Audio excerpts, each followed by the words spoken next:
Hello everyone, welcome to my calculus lecture. In this lecture, we study how to calculate limits. Particularly, we are going to study some toolkit for calculating limits. So these are the tools that play important roles when you actually try to calculate limits. So first, the following theorem is the most fundamental limit laws. Okay, so here's what it says. Suppose that c is a constant, a number, and the limit, okay, limit of f of x when x approaches a, and limit of g of x when x approaches a, those two limits exist. Okay, so that's the assumption. Then the following properties hold. So first property is that limit of this new function f of x plus g of x when x approaches a, okay, that is the same as the sum of these two separate limits.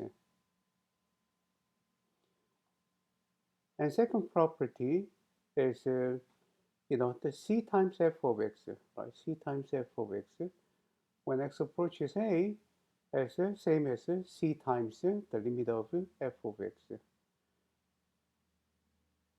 And next property is a limit of f of x times g of x when x approaches a is same as the product of the product of the limit of f of x and limit of g of x. Likewise, limit of f of x over g of x goes same way.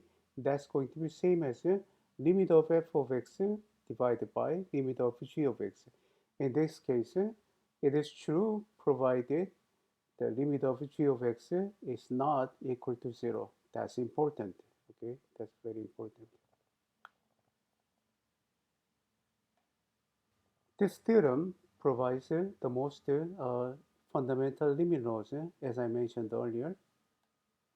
Also, uh, we have a couple of very basic limits, okay, that come in handy, especially polynomials. We're going to talk about that, okay? So the limit of x, the straight line x, when x approaches a, it is nothing other than a, all right? How do we know this? Well, actually, if you draw the graph of x, you can easily see, all right? There's also actually a formal way to prove this, but we are not going to talk about it here. Also, limit of a constant function, right? Logically speaking, constant is just number. No matter where x approaches, no matter what number x approaches, the c is constant, it never changes. So obviously, the limit is going to be c. Also, if you draw a picture, okay, c is a constant. So actually, the graph of constant function is what? As you know, a horizontal line. So from that, also you can easily verify this. Okay, so here's another important theorem, the limit of right, regarding the limit of a polynomial. Okay, so let's say p of x is a polynomial. Okay, so well, in that case, for any real number b, limit of p of x when x approaches b equals p of b, right? So it's actually pretty cool property, right? As as long as we are concerned about a polynomial and then try to find the limit of a polynomial function, all right? So calculating, what it says is that calculating this limit is nothing other than just plugging in x equals b, all right? So later on, not this lecture, but in my later lecture, when we talk about another important concept in calculus, when we talk about the continuity of a function, okay, we will see that p of x is one of those functions that are continuous. In fact, not the continuous like at a particular number, but continuous at every number, continuous at everywhere on the real line. Okay, so these polynomials are actually one of the nicest. I can say actually, the nicest category family of functions. Okay, one of the nicest families of the functions, right? So let's say I think that I can just say like the nicest family of functions. That's you know collection of all polynomials, right? So polynomials are actually very nice. Okay, right? Uh, in many respects, though, not just about calculus, okay, but I'm not gonna delve into that here. But so this property you are seeing, right? So limit of p of x when x approaches b is obtained by just by plugging in x equals b. So just remember that, right? This has something to do with like a polynomial function being continuous. So we will talk about that later. By the way, I'm not going to prove this though, but proof is not hard, okay? And in fact, this can be proven by previous,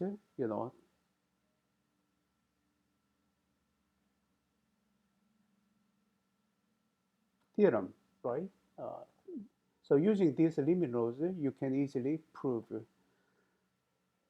the theorem we just mentioned, right, about uh, the limit of a polynomial. Okay, so moving on.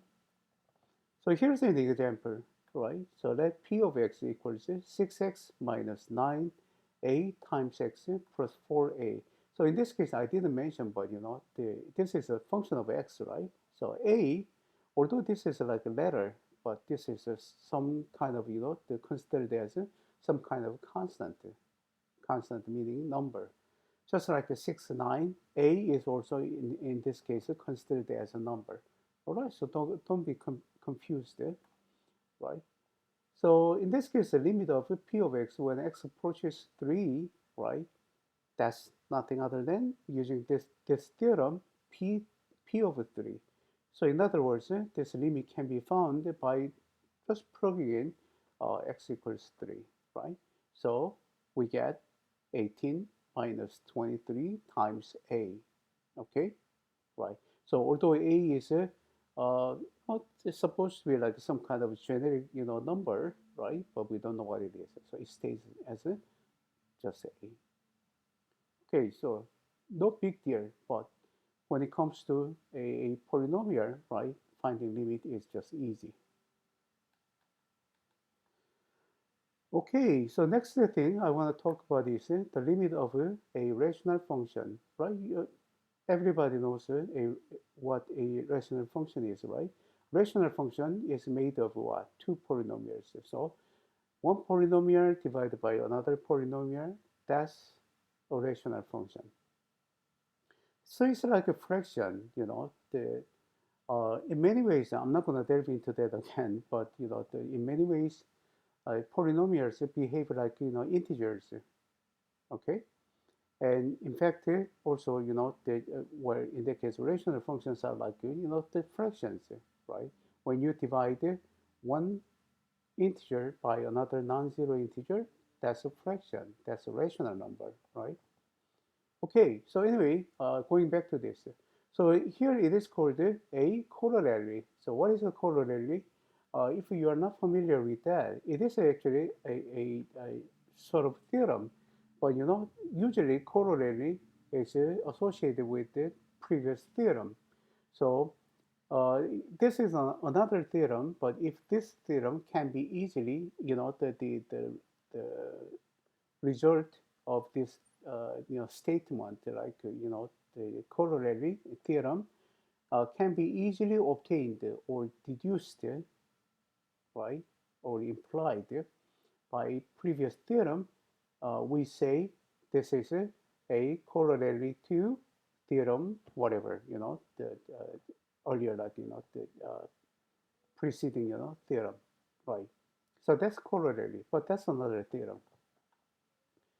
So let P of x and Q of x be two polynomials. Then for any real number B, it works just like polynomial case, right? So limit of P of x over Q of x when x approaches B is obtained by just by plugging in x equals B, right? Just like earlier case. So in fact, right, you know, this can be also automatically proved.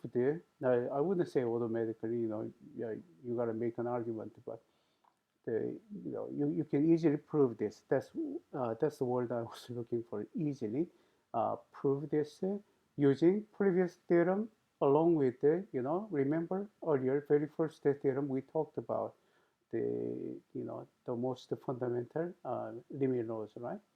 So some of those, not all of those, but using uh, uh, those limit laws and previous theorem, you can easily prove this. Anyway, we're not going to talk about that here, but here's also there's a condition, right? This is true provided that Q of B is not equal to 0. Okay, that's important too. So the limit of finding limit of a rational function is like what? You know, the second best two, like what? Finding the limit of a polynomial. Okay, so these are the cool things. Okay, so here's an example, right? So to evaluate limit of this is obviously a rational function, right? 1 plus 3x is a polynomial.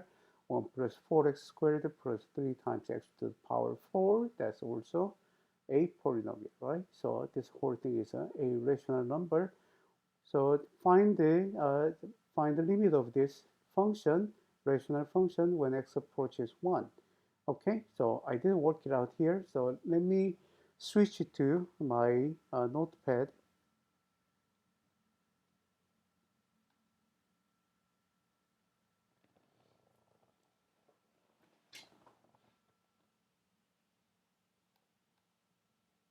Okay, so we try to calculate limit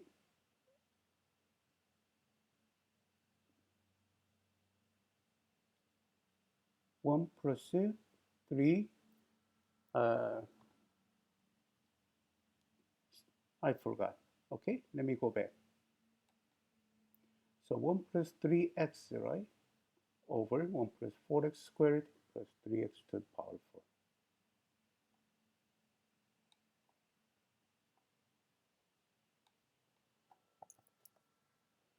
1 plus 3x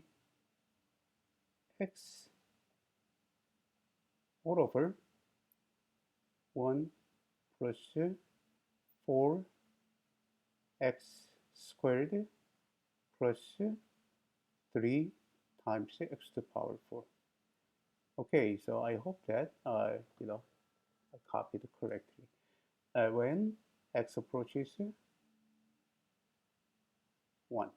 Okay, so here, first thing you have to check is what? When x equals 1, the bottom part is not equal to 0. Obviously, it is not. Okay, so which means that actually we can apply the theorem corollary we just mentioned, we just talked about, right? Okay, so this is nothing other than, this is obtained by plugging in x equals 1, right? So that's going to be 1 plus 3, that's 4. So that's the numerator part. the denominator, when you plug in x equals 1, 1 plus 4 plus 3, that's going to be 8.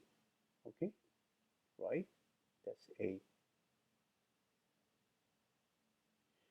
Okay, so that's 4 over, I gotta make sure that I did correctly, right? So that's 8, which is 1 over 2.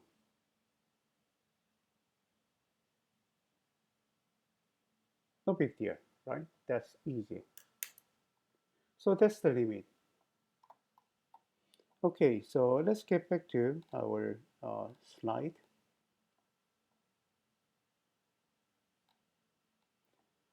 All right, so there are a bunch of other important limits also.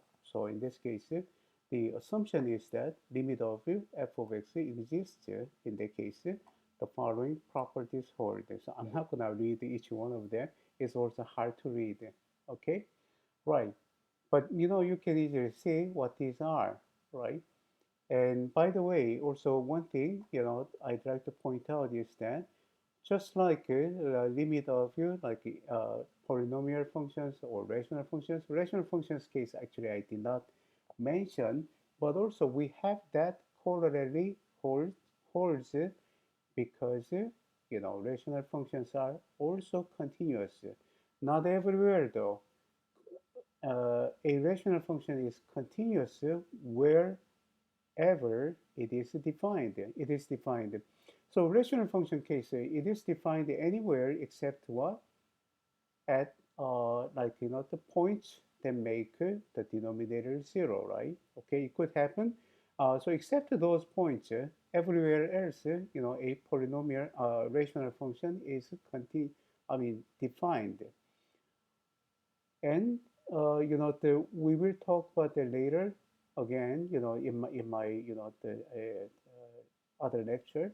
But when we talk about continuity of a function, the rational functions are also continuous where it is defined. Okay, where they are defined. Okay, and same goes for this. These properties, you see like 5 of them, right? So they are actually, the closely related to the notion of continuity, right? So each one of these functions actually, I mean, these uh, limit laws, they work because each of these functions, okay? Actually, first one is, the power function, right? And that's nth root function, log function, sine, cosine function. These are actually, continuous wherever they are defined, okay? So just have that in mind, right? And so because we haven't talked about the continuity yet. By the way, the second property, there's a little caution here, okay, right? So if you recall the notion of nth root, right? Notion of nth root. When n is actually an even number, when it's an odd number, there is no restriction for f of x. But when n is an even number, right, like a square root, okay, or fourth root, sixth root, and so on and so forth, the function inside, the nth root, f of x has to be non-negative. F of x has to be non-negative. So it could be 0, it could be positive, but it cannot be negative in this case, right? In which case, nth root is not defined. That applies only for n equals even case. It's like, as you learned in elementary algebra, right? Square root of 2 or square root of negative 1 is not defined, right? There is no such number, okay? Because say, the square root of negative 1 is what? Actually a number whose squared equals negative 1. We know that there is no such number. That's why, okay? That is why. Okay, so moving on. Right, so here's an example, okay? So evaluate limit of, this function here. Actually, what you see inside the bracket is familiar, right? I took that from the previous example, okay? So So that function to the power 3, that's new function. And we want to find the limit of this. Okay? So, in this case, actually, if you look at the property number 1 here, right? Okay? That's what can be applied to evaluate this, by comparison. You see that? Okay? So, again, I'm gonna move to my notepad. So here what we have is we want to calculate limit of the same function, right? So 1 plus 3x all over 1 plus 4x squared plus 3x to the power 4, close bracket, and to the power 3. X approaches 1. Okay? Right. So using the first property, this is same as, you know. So what the property says is that limit can move inside this, cube root. Okay. I mean, not cube root, sorry. This brackets, right? So limit can move into the brackets. So limit, the same as the limit of 1 plus 3x all over 1 plus 4 x squared plus 3 x to the power 4. And here x approaches 1, right? Close bracket to the power 3. Okay, so now we already found this limit here, by the way. That's 1/2. So this equals 1/2 cubed, which is 1/8, right? 1 over 8. So that's going to be the limit of this. No big deal, right? Easy.